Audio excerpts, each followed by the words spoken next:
Ohayo gozaimasu. Welcome to another Let's Cook video. And I know these are dwindling in popular, not many people care for them, but I really like sharing my my culinary adventures because I don't cook that often. So today I have a dish called Okonomiyaki, which I don't know where exactly is popular in Japan, but it's really popular with me because it's pretty cheap to make and it's actually really easy to do. And one of my favorite parts about it is that you can make the ingredients ahead of time so you can make them fresh later. So I'm going to get started with cleaning the ingredients, and then I will show you how to begin the okonomiyaki process, as well as make the sauce that goes on top and the deliciousness that it holds. So traditional for okonomiyaki, you will need shredded coleslaw or shredded cabbage. You can do this yourself, but the recipe calls for 10 ounces, which is exactly how much this bag is. So instead of guessing volume and weight, I just decided to buy this. It's not very expensive. It also calls for leeks, which at the store I shop at is really expensive. They're like $3 for one. So I found a decent substitute are these, which are like chives or long green onions or whatever you want to call them. But they don't taste exactly the same, but they taste close enough, and these are like less than $1. So also you'll need eggs for this, as well as bacon, but we'll get into that in a second. Another thing that I do is for my okonomiyaki I add carrots, because apparently okonomiyaki is supposed to have like some kind of flour in it or something. I'm not really sure what it is, but I make mine without it because it's more cost efficient. And for a little bit of extra flavor and texture, I like to add carrots. So to start off, we're going to need to chop these up because they're going to have to go in here. And I use scissors because I'm a weirdo and my scissors are actually sharper than any other knife I have. So I'll just cut these up so that we can put them in the okonomiyaki. And if you want to try and visualize what kind of ingredients you might want to add to, if you want to make yours differently, you can make yours the same as mine or more traditional or whatever. Okonomiyaki is kind of like an omelet. That's how I would describe it. It's a little more complex than that, but that's what I would compare it to. And you can try this with leeks first if you want to. That's what I did when I first made it. I bought the leeks and I tried it, and after using it with these, I didn't really taste much of a difference, so I just kept using them because they're so much cheaper. So I'll just throw the rest of those. Make sure that these are short enough. Probably should have cut them a little smaller, but it'll be alright. So next I want to grate the carrot. I'll probably just skip through this because it's long. There.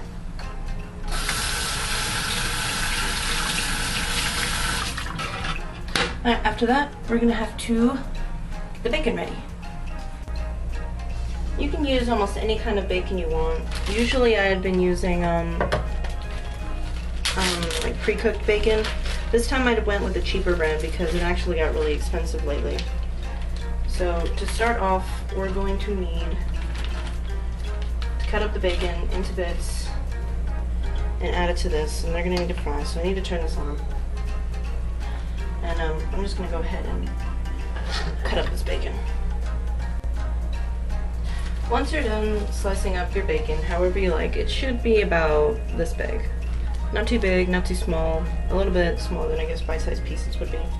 And I have this already heating up, so I'm just going to go ahead and put these on here. Now I probably let this cook a little bit longer than most would because I like my bacon really, really crispy. So now we need to get this cabbage. I'm just gonna cut the bag open directly on top. Now, cooking cabbage is a real pain. I almost always make a mess. I'm gonna turn the heat down a little bit. Almost always make a mess, so you want to try and be careful when you're cooking it. Also add this stuff. You're going to want to cook the cabbage until it's pretty much wilted, and you'll be able to understand that texture when you see it. I'm just trying to be super careful because I don't want to make a mess. But I just kind of turn it and flip it because I don't want it to burn. I don't know if it can, but I don't want it to. And I'm constantly rotating it to make sure everything mixes together because I want a lot of it to get that nice bacon flavor. You could probably add like mushrooms and stuff to this. That might be really good. Alright, I'd say this is about done. And I hardly made a mess at all. So that's good. So you can see it'll be kind of green, a little more, I guess I'd call it slimy looking because the moisture runs together. So after it gets to this point, you can keep cooking a little bit more to get it a little more that way, but you can turn off the heat. Piece of dust floating. And I just keep mixing it because me. And after it is at the proper consistency, you're actually going to need to leave this to cool. Because the next process involves eggs, and you don't want the eggs to cook as it's mixed with this. That'll make it weird. So, just going to put that aside and leave it to cool off, and then we'll finish this later. Welcome back. Our main ingredients are all cooled and ready, so I'm about to finish making the okonomiyaki. And after this stuff cools, it's really neat. You can just put it in a Ziploc bag and it'll be fine to use some other time because it cooks when you make the okonomiyaki anyway. So I'm just going to add some into here. And also the recipe that I have calls for 2 medium eggs per however much this is. But because in America people are dumb, I can't really get medium eggs with that much ease. So I just use 1 large egg because it's about the same size. And this recipe is for 2 servings, but I can divide this up into like 3 or 4 with some careful management. So I have plenty left over to make probably 2-3 others. So now I have this. I need to get my egg.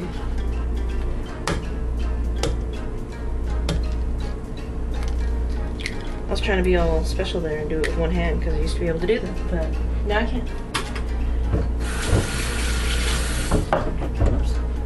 Then you add salt and pepper.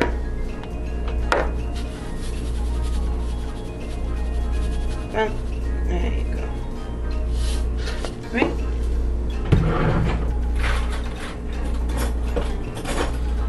Come here. And you mix it up. You could mix this up in a bowl. I just did it in this. You don't have to use any set measurements, just whatever's best for the amount of egg you have. If you want to make really big ones, you can use like larger eggs. But you don't want to have too much eggs or it comes out too eggy and you don't really get the vegetables flavor. In fact, I might add a little bit more.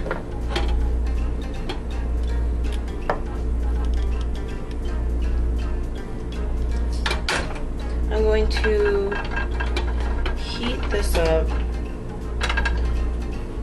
I don't really know what to. I guess like medium-low heat. I don't know, it varies. I like to cook my eggs little bit differently than maybe someone else would. I just want to make sure it doesn't stick to the pan, so I'm adding a hefty amount of oil. Not too much. And I'll just distribute it properly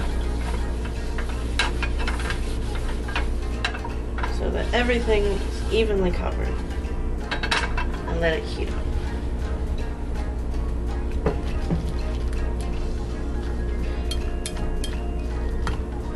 When you leave it to cool, you only need it to leave it to cool until it's like, I guess, hot enough for you to handle with your hands, or cool enough to handle with your hands. It doesn't have to be too hot, it doesn't have to be really cold. You could leave it for like a minute.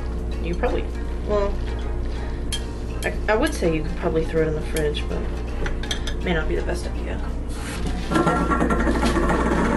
And like I said, this stuff can go directly into a bag and be used later. Let's start to heat up nicely.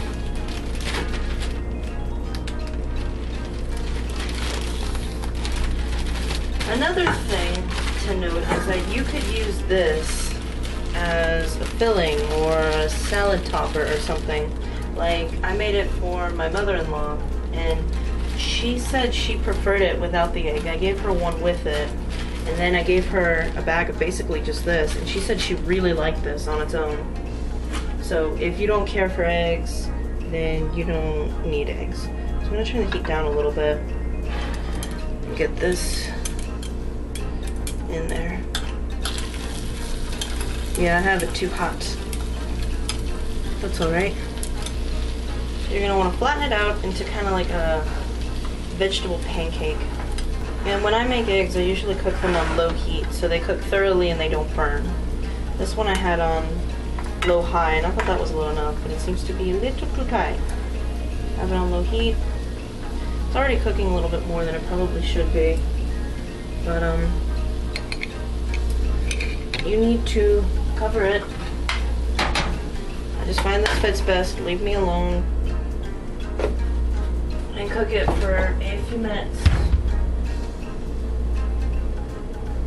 Cook for about 3 minutes. Since the heat was high, I'll probably come back in 2 and see how it's doing. So we'll see how it's doing then. Hope the heat's still not too high. Come on. There we go. That doesn't look too bad.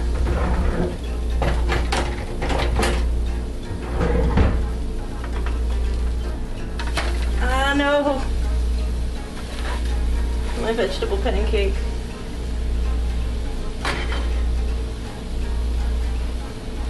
Well, I guess that can't happen.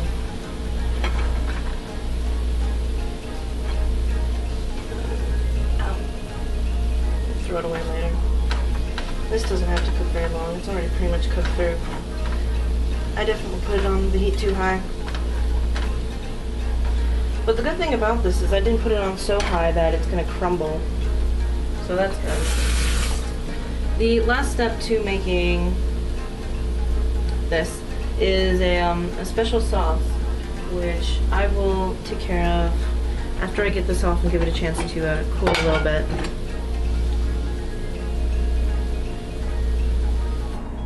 The recipe I have calls for 2 tablespoons of ketchup, 2 tablespoons of Worcestershire sauce because, or not because, I don't have Worcestershire sauce, so I use A1 sauce. And it also calls for a single tablespoon of honey or sugar. I like using brown sugar because I feel like it has a little bit of the honey flavor. And then I also add soy sauce. I find I am addicted to soy sauce. So I will measure these out. And it says 2 tablespoons of Worcestershire sauce, but because I use the soy sauce, I use less Worcestershire sauce. I don't usually use this much, but because it's already poured. I dropped my bottle earlier and I broke the cap. Luckily the bottle survived. So then to make up for like Worcestershire, soy sauce.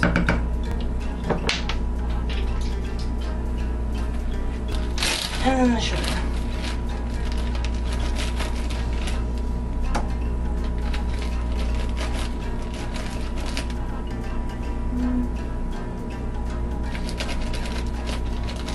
I'll use about 3/4. A little less sugar. So there. So this is what we got right now. Let me mix it up. It'll actually come out looking and tasting an awful lot like barbecue sauce. So if you're super lazy, I guess you could use that. Now it's about done. I'm gonna put these away real quick and pull out the final ingredient. Yes, mayonnaise is the final ingredient. Not for the reason you might think. In the recipe I have, keep referring to it, although I've kind of bastardized it, made it into my own thing, which I guess is what cooking's all about. And I forgot to turn off the heat. In it, you cover the okonomiyaki with this. I'm trying to get it in frame. You cover it with this, and you kind of glaze it on, and then you use like a spray bottle and put mayonnaise on top. I do it backwards. For two reasons. One, I don't have a spray bottle, and I don't want to keep cutting holes in bags to do something like that. And two, I really like mayonnaise. So I will do this and just put on a little bit of mayo. You don't want to put too much because it's supposed to be a kind of a little bit of a topping, so if you have too much,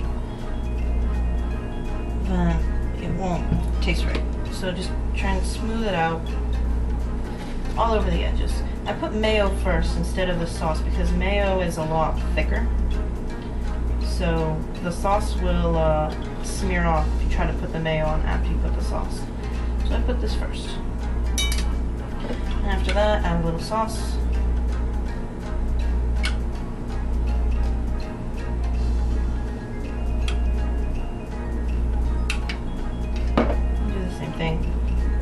Smooth it out so it's everywhere and delicious. There's a few more ingredients that you need, like something flakes. I don't remember what they're called, but they're basically fish flakes. And they look really delicious, but I don't know where to get them. And if I imported them, it'd probably be really expensive. So I've been making it without, and it makes for a nice meal regardless. I'll get the rest off the edge because I don't want to waste any. There. This I also put away and store for use later. I'll eat it with a spoon because I don't want to waste anything. I don't like cleaning extra dishes. Goodness knows I've dirtied enough making this. So there. That is the final process of making the okonomiyaki. It looks pretty good. I'm gonna get a bite right now. I haven't really been giving my personal impressions of the food after I make them, so I guess now is a good time to start.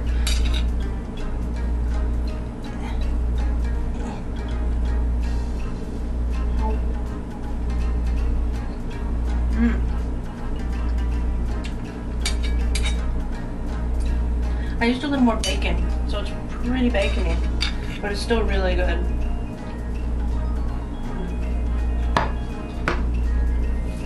So,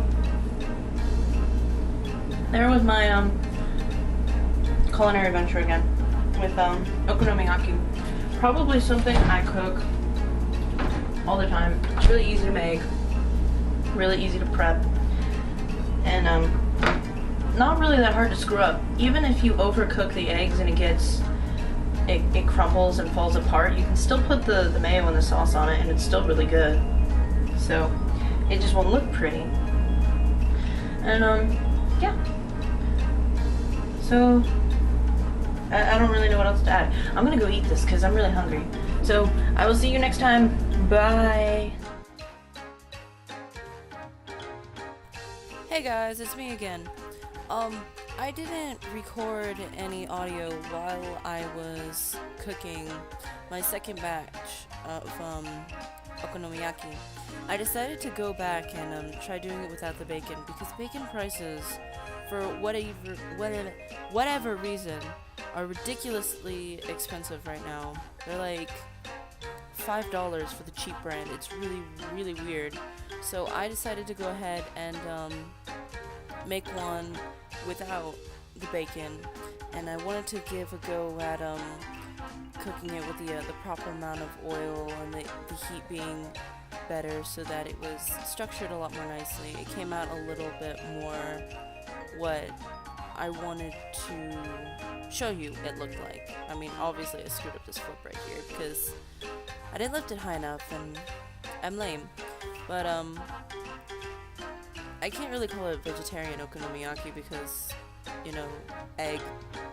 But it did come out a lot prettier, and I decided to try and make it look really nice and put a pattern in it. But this is basically how to do it right. Don't put the heat too high, and leave the oil in. Don't try to wipe it like a smart me did, which is what ended up ruining it. But I hope you give this a shot, and I hope you like it as much as I do. And thanks for watching.